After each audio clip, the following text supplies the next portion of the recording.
welcome to another dynamic episode of Betty on the Go. I'm your host, Betty Gudel. We're live streaming live from the Downtown Accelerator at 720 Willette. And tonight I have a very lovely co-host, Iesha Coburn, and she is currently in the journalism program at St. Clair College.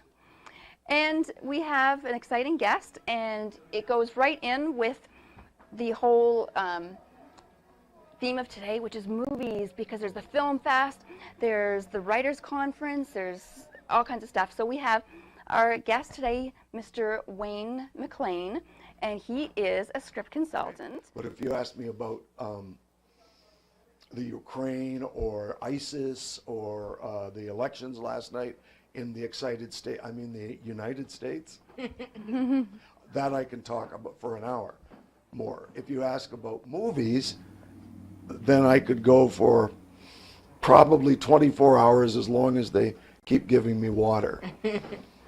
So what made you interested in movies? So that's how you do it. The best talk jocks or talk show hosts in the industry, they're talk jocks. The best jocks were music jocks because they know how to ad lib and they understand entertainment. You see? So you used the term journalist before. Well, it's a term that's based on the newspaper. But I know it's a current term, and so there's nothing I can do to get you folks thinking of broadcast journalism or broadcasters, newscasters. See, journalism, newspaper term. Newspaper, dead and dying. Last gasps from the Windsor Star. So if you're a music jock on radio, you can ad lib, and you're used to entertainment. But what has happened in Canada in large part is the news directors at various radio stations have basically taken over the talk position or the talk programming. And oftentimes, not always, oftentimes they're just not entertaining. And the disc jockeys, the old time disc jockeys, not at the dances and clubs, but on the radio, they knew how to entertain an audience.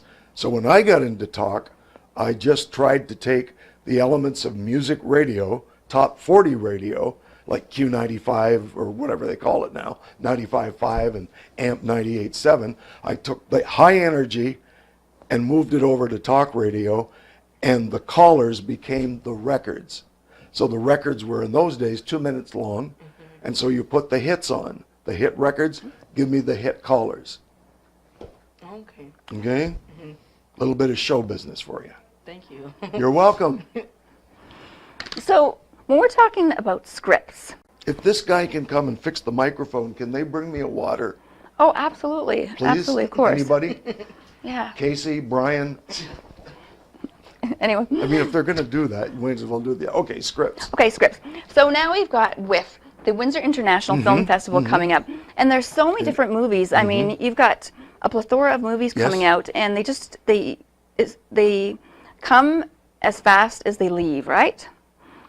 A lot of them stay for... You mean like regular movies or that's right. festival movies? Regular movies and festival movies. Depends on the genre and the target audience. So if you've got a target audience of women over 25, which the Ben Affleck movie Gone Girl is, then they're going to play a lot longer than the latest Spider-Man or Iron Man, because they're movies that are front-loaded. So the fanboys come, and then the next segment that the distributors are after, the next age group, say males, I'm making this up, males 18-34, then they come, and it's a fast burn.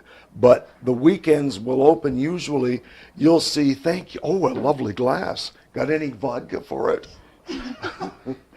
They'll, like for instance, Mockingjay, which is a female movie, but it will open at probably, my guess, 150 million the first weekend in Canada and the US. That's my guess. But it's going to be a fast burn. So in 3 or 4 weeks, it's gone, but it's done $300 or $400 million domestically, right? And artistically, it all started with the Twilight series, way back. It did. Yeah. So what happens, let's say if a writer, a script writer has 4 scripts out and they want to really plug one, how do you find what is going to be the one that's going to be picked up Is there a way of finding out if they really need a female movie, or if they have too many of them, or if they need a kids movie or an action movie? How do you know what they're looking for? Well, you can't. And I tell my clients, don't follow trends, whether it's a Canadian film or a Hollywood movie or something from the UK or an import. Write the best story that you can with the most amazing, memorable, compelling characters that you can. Make it fresh, make it original, make it something we haven't seen before. Easier said than done. Example, 1967, movie came out, changed. It was a new take on science fiction. Had never been done before. It was based on a novel. Do you know the movie, 1967? You'll know the title. Give me one word in the title. Of.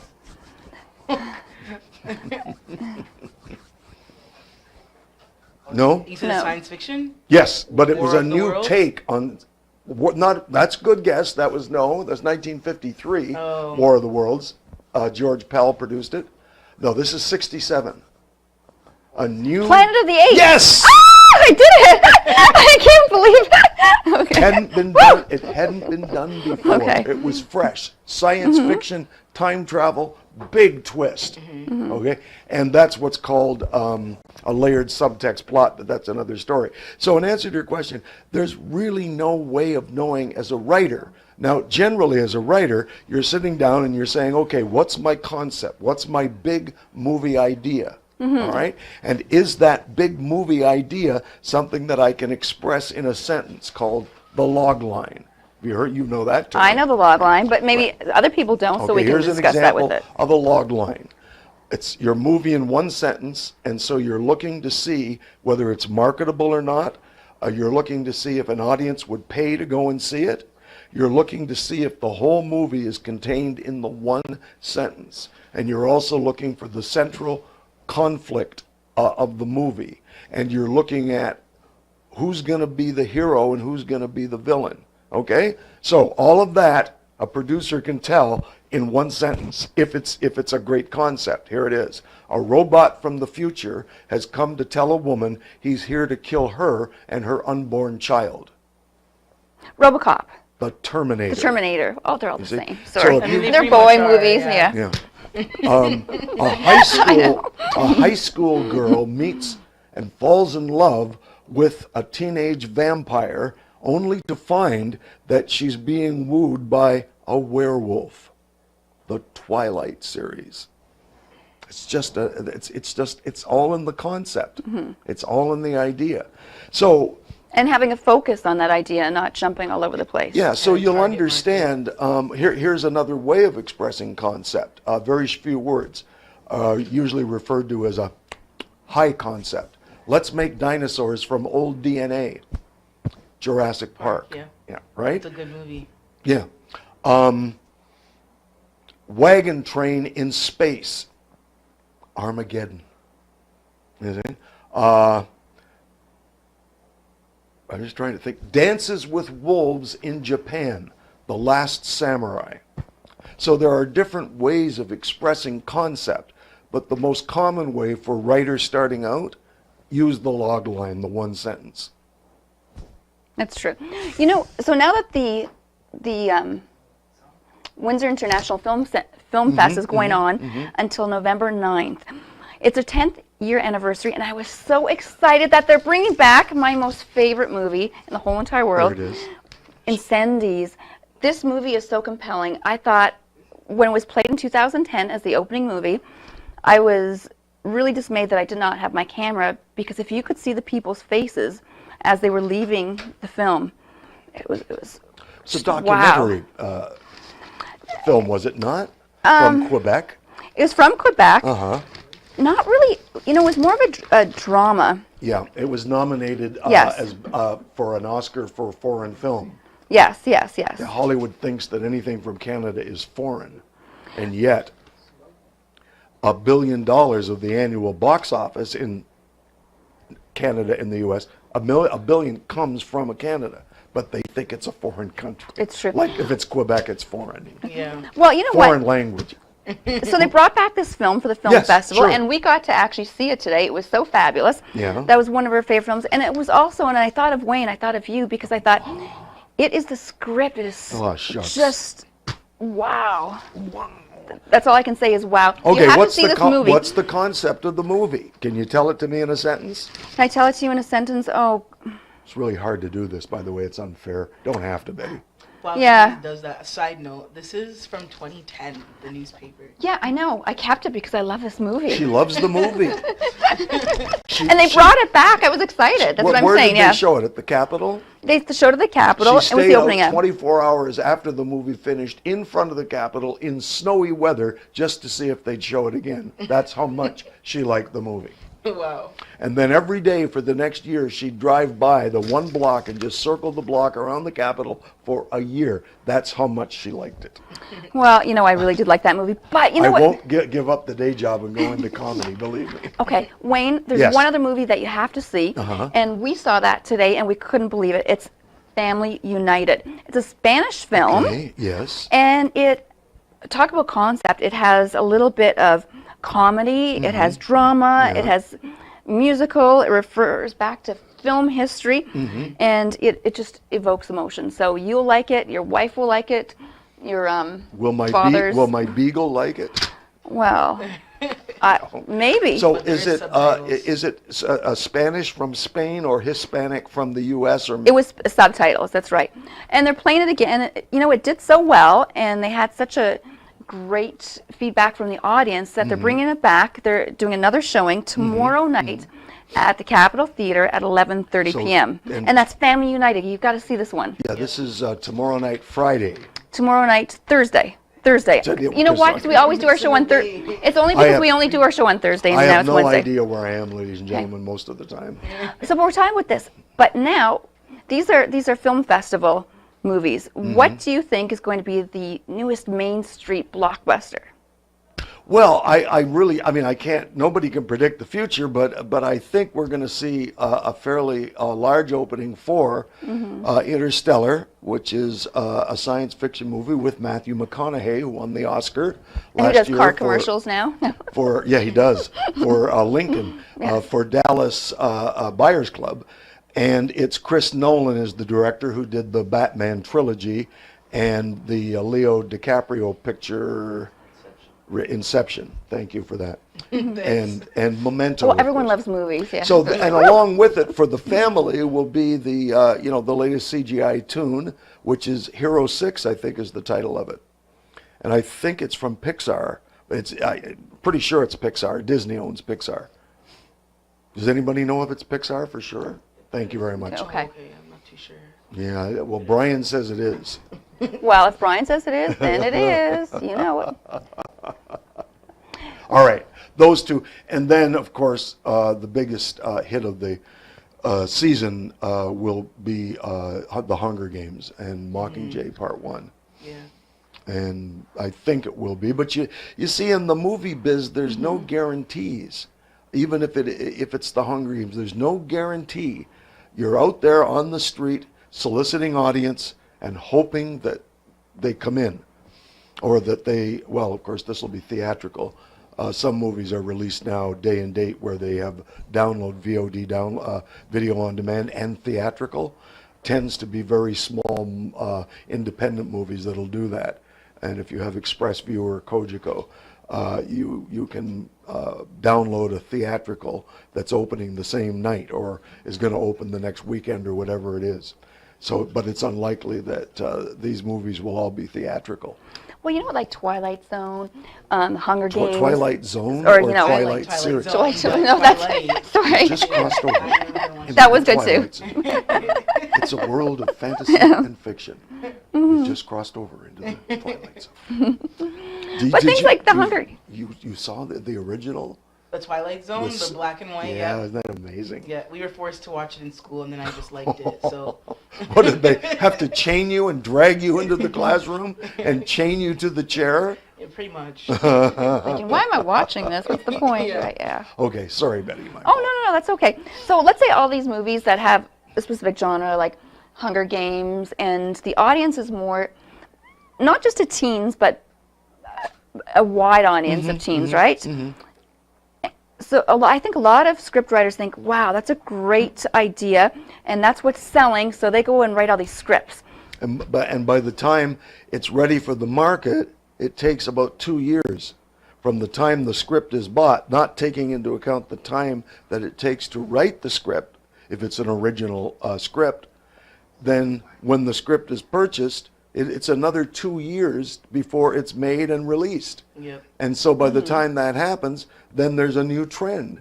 So stay away from the trends until you're a seasoned professional writer and you're produced with different kinds of movies, different genres, or if you specialize in one genre, then you'll be able to understand how the business works, whether it's Toronto or Los Angeles or Mumbai or London, England.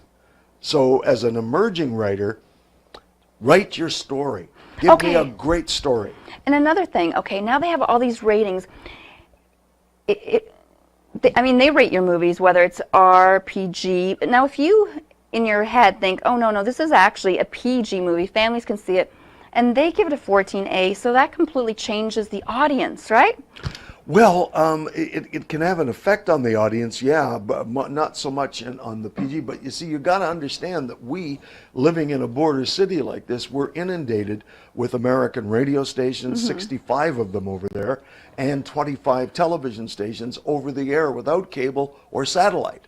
All right, and we in Canada are subjected to the most sophisticated, state-of-the-art, high-powered, balls-to-the-wall marketing machine of motion pictures that the planet has ever seen.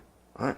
Starts Friday everywhere, you know? Yep. So this marketing that happens with these movies, and we become, it's difficult to distinguish because in the excited states, the United States, you've got the G, which is general. You've got PG, parental guidance. PG-13, you have to be accompanied by someone who's over the age of 13, and then they tell you why it's PG-13. It didn't always was that way. A film critic named Roger Ebert, back in the 90s, along with Steven Spielberg, screamed at the MPAA. Those are the people that give the ratings. The Motion Picture Producers Association of America. And it is financed by the studios in Los Angeles, and they're much friendlier to studio movies than they are to independent movies, the smaller movies. It's a whole other subject. You ever see a movie called "This Film Is Not Yet Rated"? It's a documentary. Okay, so it's crazy how this works. But the MPAA is the one that assigns the ratings. So it's PG-13. Spielberg and Roger Ebert screamed that there should be something between PG and R, which is restricted. Okay? So they finally caved and came up with the PG-13 rating. So if you've got, let's say, you're The Wolf of Wall Street. All right, so Martin Scorsese, the director, Warner Brothers or one of them, I can't remember which. Well, it's an R rating. He wanted an R rating, but he got an NC-17. An NC-17, we don't have that in Canada, okay? And we have X, which is pornography. But it also applies to certain movies where there's gratuitous torture that is extreme and excessive and long-lasting. That will get you an NC-17. It's like Saw, or I thought that was like 18. Yes, Saw would Saw was just pushing the boundary of NC-17 in the U.S. But they got an R sticker. But in the U.S., if you have an R, you can get in to see it if you're 10, as long as you're accompanied by an adult. In Ontario and Manitoba, if it's an R rating, if the Pope is with you, you don't get in. So an R rating in Ontario and Manitoba, and the reason Manitoba is because they're both the same, but the system is different in each province. So Quebec, entirely different for theatrical rating than Ontario. Entirely different out in British Columbia.